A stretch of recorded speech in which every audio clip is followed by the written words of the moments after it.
You are now tuned into Beautiful You, Authentic You Radio. Here are your hosts, Irena Tenen and Nakia P. Evans. Beautifully living, authentically in Christ.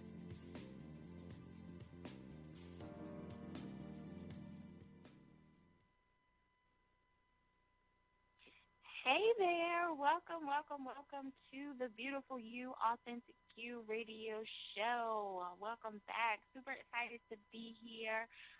It's your girl, Nakia P. Always excited for another Sunday evening to chat it up. My wonderful co-host, Irena Tenen. You there, love? I'm here. How you doing? I'm great. Excited as always about our show. Yep, me too. Yes, awesome sauce. So we're going to go ahead and get right into it. And our very first guest, I'm super excited because, I love being able to, just chat it up with different women and, different people that are doing amazing things, not only, in their business, in their ministries, but basically all around the world. And so our first guest that we have today is Alandria Lloyd. Alandria, are you there? And I hope I said that right. I know you just told me, but are you there, love? Yes, I'm here. All right, did I pronounce it correctly? Yes. Okay, awesome sauce. Awesome. All right, so first of all, thank you so much for coming and, just chatting with us today. Tell us a little bit about who you are. Okay, well, I am Alandria. I am a mother, minister, mentor, as well as a self-published author, and I assist aspiring authors self-publish their testimonies via book form. Awesome. First of all, I love your name. It's so pretty. Thank you. Tell us a little bit about your book. Okay, well, my new book is called While I'm Waiting, and it's a 21-day devotional specifically for single and unmarried women. And the reason why I add unmarried in there, because some people think just because they're in a relationship that this may not be for them, but if you aren't engaged or if you are not married, this is your book. And so it's a book to encourage the single woman to refocus her attention and not get caught up on, when I'm going to get married and why is it taking so long, for me to meet the man of my dreams, and am I ever going to get married? Sometimes we put so much pressure on ourselves as well as allow the pressure from society to cause us to create these timelines that really aren't realistic. So the book is basically given 21 ways that you can refocus that energy, like you can refocus your attention on your relationship with God, strengthening that, creating a better relationship with yourself, because some women don't know who they are, and I definitely was one of those people, and it was in my singleness that I discovered who I actually was. So we talk about celibacy and overcoming sexual temptation and coming out of cycles, and, sometimes you can date the same man over and over again. He may have a different name and a different complexion, but the spirit is the same. So we talk about breaking out of those cycles. So it's really something to encourage the single woman as well as give her some work to do to get busy on her assignment in this season instead of focusing so much on what's going to happen in the next season. Awesome. I love that. And that's definitely needed, for, everyone, because you're right. Society plays timelines. If I went by society standards, something would be wrong with me being 34 and not married, right? Right. So, yeah. So, I think that's amazing. So what inspired you to do this book? So funny thing is I had no intentions on writing this book. I had actually just finished wrapping up the book about my life that I thought was about to be released. And just one Sunday morning, I was sitting on my sofa and I was praying, and the Holy Spirit just basically told me to write this 21-day devotional specifically for, the single and unmarried population, be transparent in my testimonies and the things that I've learned and have been able to overcome just to be able to encourage other women, and that this book was supposed to come out before the book about my life. So it literally was unplanned by me, but definitely was God ordained. Wow, I love the premise of your book. I think that, as Nakia said, is very well needed. I'm married. I've been married for 25 years, but I do have friends that are the same age as me, late 40s, late 40s, almost on the brink of 50, who have never been married and who have no children. So imagine, how society is making them feel. Right. Never been married, no children, and you're almost 50, and then they feel that way themselves too. Right. So I totally agree, and I like how you give them 21. Did you say 21 steps? It's a 21-day devotional, so there's a different topic for each entry. See, I love that. I love that because oftentimes we do get caught up in, especially when you think back to when you were little, and it's like, when I grow up, I'm going to be married by this time, and I'm going to have kids by this time, and I'm going to buy a house by this time, and none of that happens. Right. So you can kind of get, down on yourself and all that. But then again, like you said, people tend to lose themselves in that and really forget who they are. They're so caught up in, I want to be married, I got to find me a husband, I want to have kids by this time, this. So I really, really, really think that your book is needed. I think that it is probably has been, if it has, and will be, a blessing to many women, even those that were married and may be single now. Right. Because then they're like, well, I was married, and then they, feeling down on themselves as well. Exactly. So my question is, as far as your book, is your audience a certain age, or is it just women, period, who've never been married, desire to be married, were married and not married? Yeah, so it's just women, period. Anyone that falls under the category of single or unmarried, this is your book, whatever age you're in, because we all, what I found is no matter what age you are, of course, over 18 and older, but we all feel the same things. I speak to so many different women of different ages, and it's like we all, from the single moms who are frustrated because they have to raise their children alone, and, because that's one of my, things, because I'm raising my son, he'll be 16 in October, and I'm like, God, first of all, I never intended on being a single mom, but I definitely never thought that I'd be a single mom for this long, so I'm like, and even with that, I had to really pray and get myself together and just remember that even though I had no plans of being a single mom, God knew this is what the path would be, and that He has equipped me with what I need to be able to raise this child, according to His plan, and so it's again, just refocusing and just getting a different perspective about it, because it used to be really depressing, how everybody say how women can't raise men and all this, I fell for that, and I believe that, because I'm like, what am I supposed to do, but it's I can't just go grab any man just to be around for the sake of saying I have someone around my child, because if that isn't who God wants, then that's a negative influence, and I have tried to undo, some damage that was possibly done due to me moving out on my own and not just following His will, Absolutely, and like I said, I love that you've done that, because not only that, I share in that same, that same thought. I'm a single mom. My daughter will be 15 in December. And so it never hits you, first of all, to, like you said, to be a single mom and then also be one this long. And so a lot of thoughts seem to take place, okay, so what's wrong? Why hasn't this happened? And, even though we may want something to work sooner, it's like, I don't know how it was for you, but once my daughter started hitting that teenage, years, I was like, oh my gosh, what? Right, where's the help? Right, where's the help? Absolutely. But I love that you're taking this and you're showing women hey, let's not focus on that, but let's focus on yourself. Let's find yourself.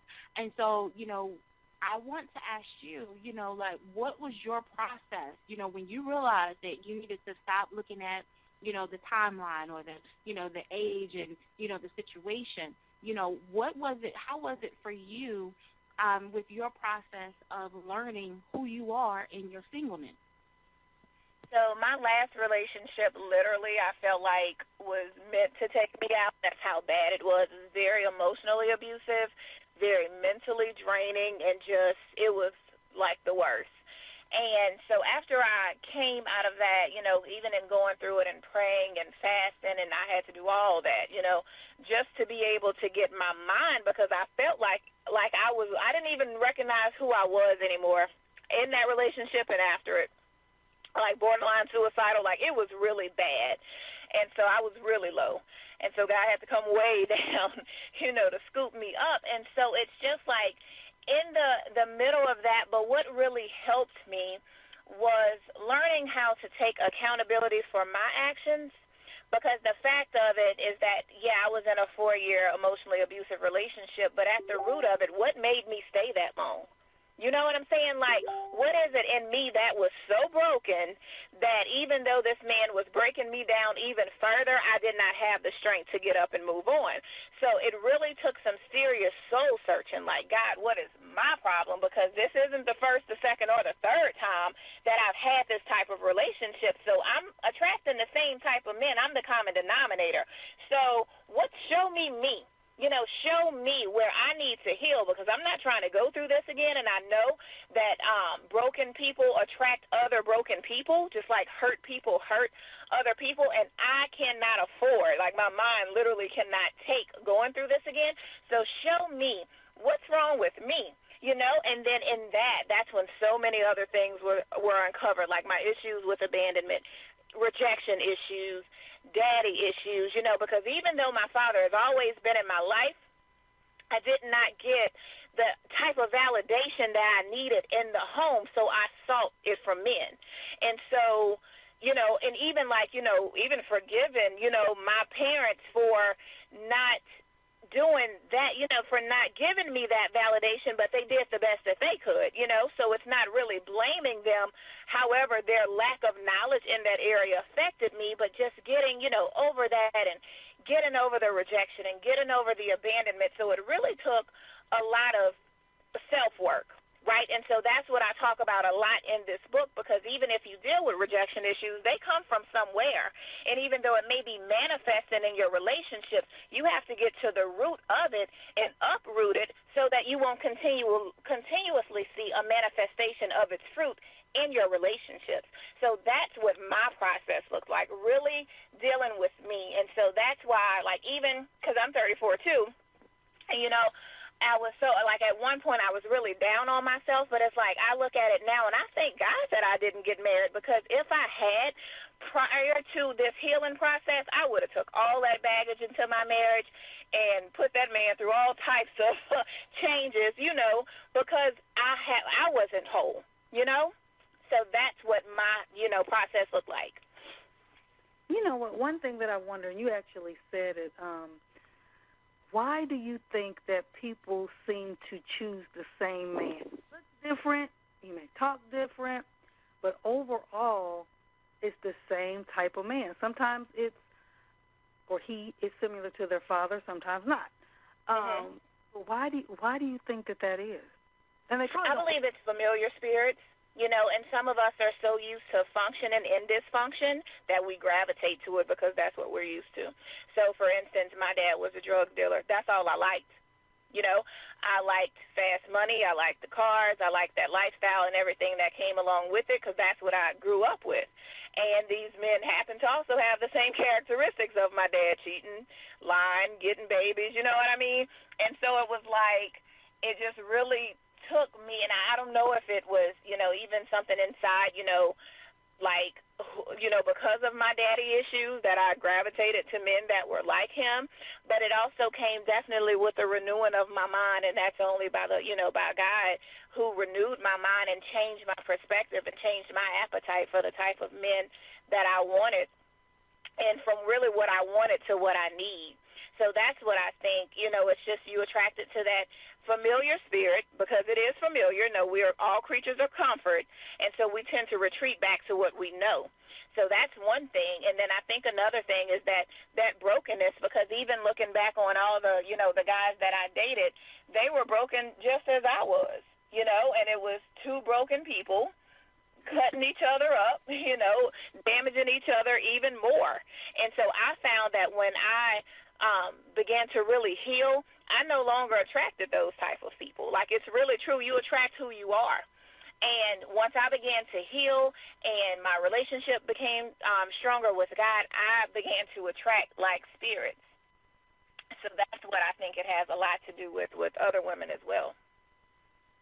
Absolutely. Absolutely. I totally agree. And, you know, I had a conversation with a group of women about 2 weeks ago at a speaking event and, you know, sharing my story. And I was telling them, you know, hey, I was in an abusive relationship, you know, prayed and cried to God. God helped me get out of it, you know, and he opened the door for it to go out. And then even though it was a different face, a different name, different voice, I ran back to the same thing, you know. And so you're right, it is familiar. And even though it may sound as, you know, crazy to one person, to a person that's damaged, to a person that don't know who she is, you know, a person that is struggling and really needs some deep self-evaluation, in a sense, that is considered comfort because you know it.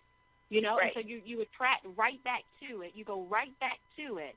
And I really think that it takes a point where you're like really down and you really get sick and tired of it, like literally. Yeah. And I say that because I think that if I did not get completely sick and tired of that environment, then I myself would have still been in that environment. You know? And so, you know, I like what you're doing and what you're putting out and what you're saying, because there are so many women out there that are hurting that way, that are running back to the same situation, the same environment, and they can feel like they're suffocating in a sense, but because they could be broken or because, you know, they have, you know, low self-esteem or whatever it may be, that environment is still where they will feel comfort, you know. Right. And so I love the fact that you are, you know, empowering women to find themselves, you know, to really look at themselves, to heal, you know, to get healing. Because, I mean, this is just me, and because I'm all for God all day, every day, I truly believe you can't get that no other place. Right. You know, no matter how you fight it, that is the place to get it. Like, that's where you go. Absolutely. So for you, you know, you also mentioned that you are a minister, correct? Mm-hmm. So how long have you been ministering? I got ordained about 3 years ago, 2-3 years ago. Yes, ma'am. So my ministry is called Change Agent Outreach Ministries. It's not a church. Right. It's specifically for, like, single moms, because, of course, I have a passion for single mothers because I'm one, and also for grieving mothers who have experienced the loss of a child, because I've lost 2 children before I had my son. I lost 2 babies. And so my ministry helps to encourage, you know, the mom during that grieving process and just to comfort and let, you know, them basically know that they aren't alone. So that's my way of giving back through ministry for that specific population. Oh, that is awesome. Awesome. I know that must be difficult. A friend of mine actually lost her son. He was 16 2 years ago in a swimming accident at school. So I know that must be difficult, and I think that too is something that's needed, you know. Right. Because absolutely. Because unless you have lost a child, like, you have no idea, you know, people can sympathize with you, you know, for a loss, but no one knows the different things that you go through after losing a child, except for another person who has gone through the same thing themselves. And so I didn't have anyone there, you know, for me when I was going through it. So I want to be that for other moms so they won't feel like they're, you know, in that darkness alone, and to be able to pull them out to let them know that, hey, there is actually light on the other side. You just have to keep going, because it's so easy to get depressed. Like, I was suicidal. Right. After the loss of my children, because I felt like I didn't have a purpose, you know, like I felt like my purpose had died. So I didn't want to live, you know, and so very suicidal. Like, I dealt with severe anxiety and depression. Like, it was a very dark season in my life, but God brought me out, and I know that he didn't bring me out just to sit on my story and on my testimony without sharing it. So I have to give that hope to other women, to let them know, hey, he brought me out. Like, I dealt with it twice within a year. Like, my first child died November 27th of 99, and then the next year, November 29th my second child passed away. So all literally within a 12-month period, I had to bear 2 children. So I share that with women to let them know, hey, if I came out with my right mind, if I came out, and still are in a position to encourage other people, God will do the same thing for you. Definitely. I totally agree. And, for someone who haven't experienced that, I can never imagine. But I do like the fact that that's something that you're doing, to be a helping hand and, to be an encourager for women. So tell us what's next for you. Like, what else do you have coming up, what you're doing, what's going on? Okay, so my book right now is in the pre-order phase. It's going to actually be released October 1st. So that's the actual release date. So I'm looking forward to that, and I have a couple speaking engagements coming up in my hometown of Louisiana, so I'm excited about that. And then the book that I thought was going to come out, which is the one about my life, and that book is basically about how I was able to come out of a cycle of dysfunctional relationships. And that book, unless God give me another one before that, but that one is planned to be released at the beginning of 2019. So I'm really excited about, all that God is doing through this ministry of writing, because that's basically what it is, that is also a form of ministry, to be able to put these books out that are actually helping women heal and, even be delivered from some mindsets and some emotional strongholds. So I just give God the glory. Awesome. So before we go to break, if there are people that maybe want to get in contact with you regarding, maybe they've lost a child, or maybe they're single and don't know what to do while they're waiting. If they want to get in contact with you, can you share with our listeners how they can do that? Yes, ma'am. I'm on social media, Facebook and Instagram under Alandria Lloyd. My first name is spelled Alandria. Last name Lloyd, Lloyd. You can also go to my website, which is www.alandriaL.com, and that's spelled www.alandriaelle.com. So on my website, it has all the information about the moms who have lost babies, about my ministry, as well as my books and other things that I have going on my website. All right. Well, awesome sauce. Thank you, love, for coming in and chatting with us and sharing with us. I think that you're doing amazing things, and I just want to say keep it up. Keep doing, keep striving, keep pushing, keep empowering women, because it's definitely needed. Amen. Thank you all so much for having me. I enjoyed it. No problem. You're most welcome. All right. So to all our listeners, we're about to take a quick break. All right. We're going to take a break. And when we get back, we will basically talk to our second guest. All right. So we'll be right back in just a few minutes.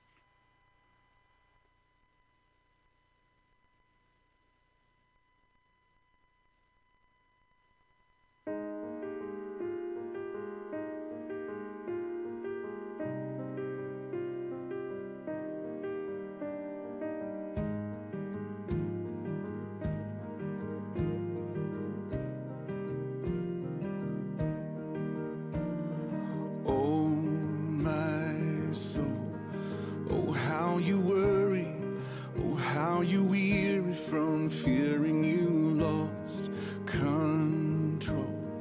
This was the one thing you didn't see coming, and no one would blame you, though. If you cried in private, if you tried to hide it away, so no one knows, no one will see if you stop believing.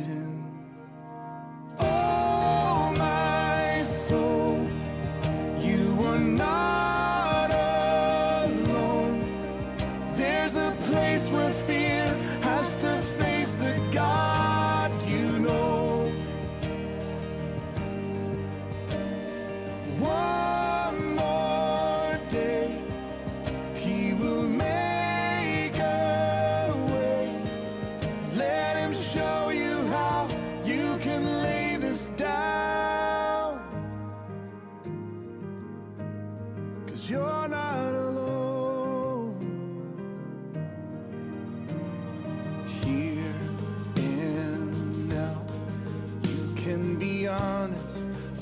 try to promise that someday it all works out. 'Cause this is the valley.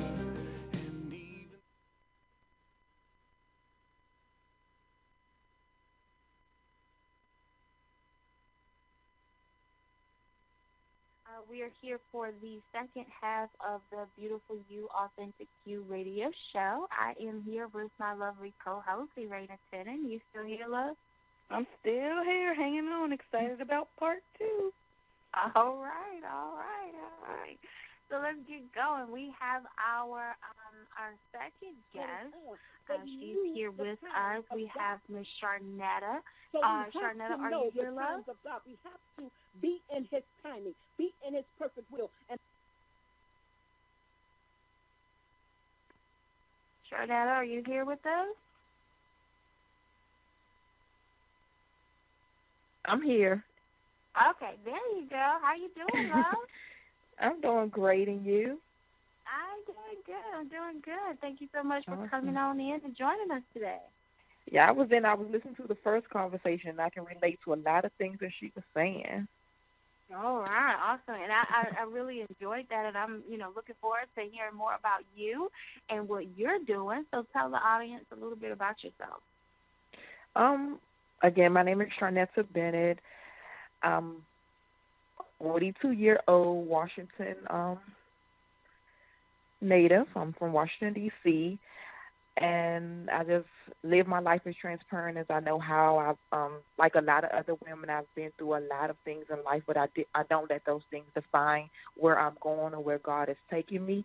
So I just spend my life now trying to motivate and help and encourage other women to keep pushing no matter what their circumstances are, no matter what they're going through. I'm an author. I'm a speaker. I'm an entrepreneur, and I also have a full-time 9-to-5 job, which I'm praying that God transitions me out of soon. Awesome. Okay, well, I'm in agreement with you on the transitioning out of the 9-to-5. Thank you. My prayer is He does the same for me. But I'm excited to have you tonight. So tell us a little bit about your book. Okay, my book is called, the title is No Dream Left Behind, and the subtitle is The 5-Step Guide to Overcoming Obstacles and Achieving Your Goals. And when God first placed this book in my spirit, it was through a very dark period in my life. But I didn't release it then because I was so afraid. I was worried about what people would think, and, I would have to tell some very, like I said, dark sides of my life that I didn't know if I wanted to share with people at that time.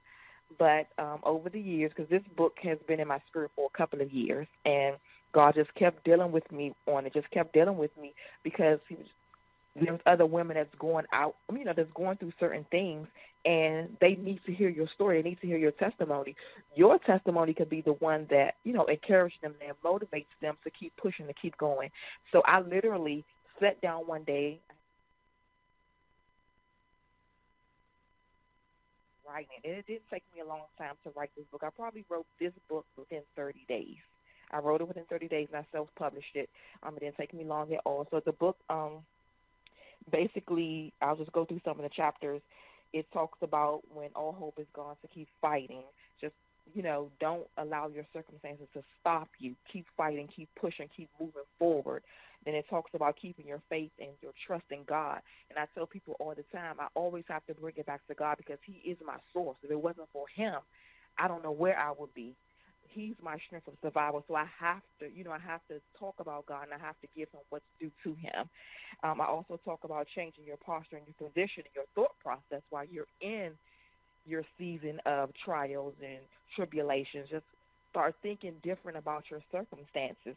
And I also talk about never allowing your dreams to die, so keep dreaming big no matter what you see. Because everything around me, everything in my life during that period of time told me this is the end of Sharnetta. This is the end of you. You won't go any further than this. But I had to literally keep dreaming. I had to literally see myself where I wanted to be. So I had to, dream big. I also talk about birthing out your purpose and finishing strong. I always knew my purpose for my life. God made me a promise, so I had to keep pushing and keep pushing because I had aborted the promise and I had miscarried the promise so many times. So I had to be very determined this time that I would birth out the purpose that God placed within me. Then I talk about affirming your life. I believe affirmations, positive affirmations, daily affirmations are very, very important. Like I said, everything around me told me this was the end of me, but I had to literally speak those things into existence that I'm achieving now. I had to see myself, and every morning I would get up and I would go into the mirror and I would look at myself and I would speak those positive affirmations in my life, and they actually work.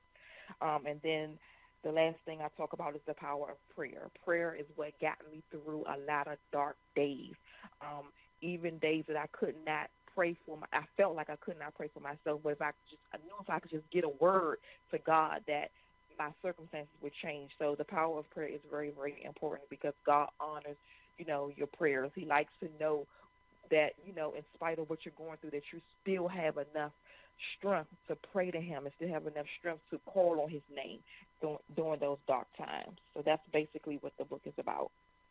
Yeah, you better say that. You better say that. Yeah, I love it. Especially about, birthing out your purpose, pushing. That's something that has been really heavy on me lately. Not aborting, not miscarrying, but, actually going through and delivering, going full term. I definitely love that. And, I like what you're doing because it is so needed because, we may know what God wants us to do, right? But then we get fearful, we get in our feelings, we get afraid, and sometimes we don't necessarily know how to push past those moments, those moments of disbelief. And, sometimes when we don't know how to do that, then we're kind of sitting ducks. We sit and we wait and we wait, and we basically want God to make everything go away, make everything go away so that we can then do, instead of just learning how to push through, how to speak life into ourselves, into our situations, into our businesses and ministries and things like that. So I think that is very important, and I applaud you for that because, like I said, it's needed, is needed. Not everybody has, a cheerleading team. Right. Everybody has a coach that can, cheer for them and push them and things like that. And so, even if you're putting it into a book and you're speaking this out, those are things that people need on a daily basis. I have businesses and things, and there are times where I still gotta go, pick up the phone or reach out to a random because I need her to cheer me and push me and be like, girl, get your life, So it's important, like I said, it's important to do. So, you said you speak, you're an author. What else is it that you do? Is there anything else or anything that you are planning to do coming up? Yes, I'm actually in the process of opening up a boutique, and it's kind of unique. When I got this idea of this new business, and it's called Becoming Your Own Uniqueness. At first it was Becoming You, and I just kept sitting down and just kept thinking and asking God, like, what can you stand for? So God gave me Becoming Your Own Uniqueness, because you just have to realize who we are as a person and who we are in God and who God has called us to be. So when I came up with this idea of this business, I wanted to base it all around women empowerment, encouragement, affirmation, motivation, inspiration, things like that. It first started off as, I wanted to do like inspirational jewelry pieces. And, I just kept pondering on it, like it's more that I need to do with this. And I love fashion. So I said I have to add in, clothing, because sometimes as women, when we're feeling down, when we dress up and get our hair done and our face made up, it makes us feel a lot better about ourselves, even though we might be going through a terrible storm. But it's something about just fixing yourself up that makes you feel better about yourself. So I decided to add in, clothing that will make the woman feel better about herself. But my ultimate goal is to have a storefront. And in this storefront, it will be like, a boutique setting, but I also want to have a setting in there that's something like a lounge setting, because I call it the empowerment boutique. It's not just going to be like your regular come in and shop, for clothes and just leave. I want every lady who comes through the door to have an experience, that they come in one way and they leave out another way, that everything that happens in that boutique is all about empowering that woman, all about motivating that woman. I want to have different events in there. I want to have it set up like, little couches where we can sit down and we can have, conversations about empowerment, or do vision board parties, but everything just based around empowerment, motivation, inspiration, and most importantly, affirmations, teaching women how to, do those daily affirmations, how important they are, the type of posture you should be in when you do those affirmations. So that's the vision that God gave me. So I'm working diligently on it, very, very hard. I just want to make it come to pass, and I believe it's going to come to pass. So that's one thing that I have coming up, and I believe it will be coming up very, very soon, because I'm working on the launch, which will be the beginning of November. I haven't found a storefront yet, so I'm going to actually do a pop-up shop and do an empowerment event, just to let the ladies know what the feel of everything would be. Oh, that sounds great. And what did you say the acronym U stood for again? Becoming your own uniqueness. So the U, the YOU, is your own uniqueness. I love that. Oh, I wish you much success on that boutique. I love that idea. And you're right. You're right. No matter how you're feeling, you get your hair done, you put your makeup on, get your cute little outfit, you feel like you can conquer the world. Yes. So you're also a purpose coach. Yes. So what made you decide to be, out of all the coaches there are, why did you want to become a purpose coach? Because I'm so big on people knowing what their purpose in life is. We go through things. We go through a lot of things. We go through all these trials and tribulations, and we lose sight of the purpose that God has placed on our life. I know, because it happened to me. I lost sight of my purpose for a little while. So I just want to help women to discover what their true purpose is, because a lot of people don't know what their purpose is in life. And I tell people, when talking to them, sometimes we go through so many things, and that's the main thing. That's our purpose. If we didn't die in that situation, God saved us for a reason. It was a reason why we went through what we went through. He allowed us to go through it. He allowed us to survive it so that we can help somebody else. So most times that's our purpose in life. Everything that I've gone through in life, that's what I was purposed to do. I went through so many things, like I was homeless. I allowed a man, that's why I can relate to what the young lady before was talking about. I allowed a man to literally use me and wipe me out completely after my mom died, and I received all of the money from her death, and I allowed this man to manipulate me, and wipe me out completely, and it ultimately caused me to become homeless. And that's why I'm so big on purpose. I'm so big on helping other women and motivating them and encouraging them to do what it is they were called to do, because we all were born with a purpose, but some people just need help, discovering what their purpose is. So that's why I'm so passionate about, helping people, and that's why I wanted to get the training and become a purpose coach. That's awesome. And, and like you said, it's needed. People need that purpose coach. That's different, and I like that. People need to find their purpose. And one thing that I always say is that, sometimes we get caught up in, the whole saying, I want to discover my purpose. I want to do this and I want to do that, purpose. And sometimes what people don't understand, and I don't know how it is for you, but for me, I truly believe that you can't find purpose without God. Right. The person who gave you purpose, the one who created you, who gave you the reason for living. Like, you can't find purpose without him. And, I truly believe that once you are in him and you know him and discover who you are, only then will you be able to really fulfill that purpose, whatever that purpose is. So I definitely love that. So let's see, because I believe tell us a little bit about your movement, My Pain Purpose Me for This. Yes, and that goes back again to, all the things I've gone through. I went through a very, very dark season. My mom was diagnosed with ALS, Lou Gehrig's disease, and at that time I had never heard of Lou Gehrig's disease. I didn't even know what it was. And my mom was a woman that was full of life, working, living her life, doing her thing. And within 10 months, I literally had to give up my life. I had literally had to stop working, had to give up where I was living to come take care of my mom because I refused to put her away. I watched my mom go from a woman full of life to a newborn baby state where I was changing her diapers. And my mom was a young woman in her early 50s. And that changed my life drastically.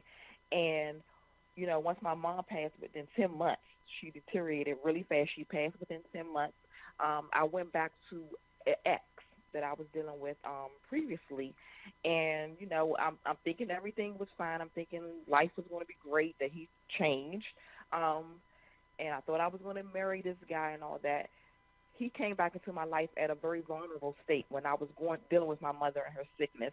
He knew that I was my mom's only child, and he used that. He used that to bait me in, basically. And everything that my mother worked for, I received. And I made foolish decisions, because I thought I was marrying this man. And I can admit that I made foolish decisions. I put this man on my bank account because I believed that this man was going to be my husband. And he wiped me out. And I became homeless. I had nothing. I was a woman who had everything. Like I said, I was my mom's only child. Even with her, I was spoiled my whole life. And even if I never had a job, my mother was always there for me. And I worked, and I've never been in a place of homelessness ever in my life. I've never been in a place where I had to beg people to feed me, beg people to, give me $20 or $40 just so I can keep a cell phone so that I can look for a job because I wasn't working at that time. And I was really going through it. And once I overcame that, situation, I realized that it was that pain that I went through, that I felt, that cut so deeply, that pushed me into my purpose. It pushed me into my purpose. And that's why I tell people a lot of times we go through things and we don't see it at the time. We don't see it at the time. We don't even see our way out of it. But that's the thing that's pushing us. That's the thing that God is using us to shape us and mold us into our purpose. We don't see it then, but once we get past it, then we see the bigger picture. We see what God was doing and why God did what he did. And I thank him, and I tell people all the time, I don't regret it. It was hell going through that. It hurt. It was very, very painful, but I don't regret it because I believe that I had to go through it, to get to where I am today. I would not be the woman I am today if I did not go through that pain. So that pain literally pushed me out there into my purpose. Wow. I totally agree that our purpose is birthed out of our pain. And you're right. We don't see that. We don't see, when we're going through that, we don't see that. All right. we see is we're in pain. And sometimes, unfortunately, we go from one source of pain to another source of pain. Yes. It's like there's no light at the end of the tunnel. It's like we're always going through something. And people don't realize that right there in the middle of that is where your purpose is. And you're not going through that for you. You're going through that for somebody else. You're going through that to help them through it. You're going through that to give them hope. But, of course, like you said, we don't see that. We don't see that at the time. We have to go to our deepest hurts to figure out what it is that we're purposed to do. And then once we get through that, we have to come to a point where we even want to share that. Yeah.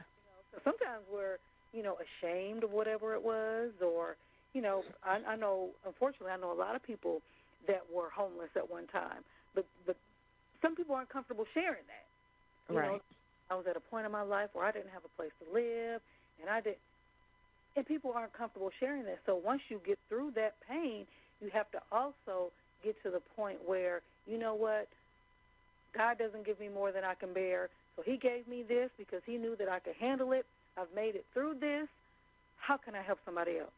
first way I can help somebody else is by sharing my story, giving them a sense of hope, giving them a sense of, I did it, you can too. So I think that that is so true, and I think that a lot of people don't see that. You have a lot of things in common with Nakia and I. We both believe in purpose, helping people find their purpose, being authentic, loving themselves from the inside out, who they are. So in addition to you're a speaker, you're a coach, you're an author, you're about to launch your boutique in November. What else is coming next for you?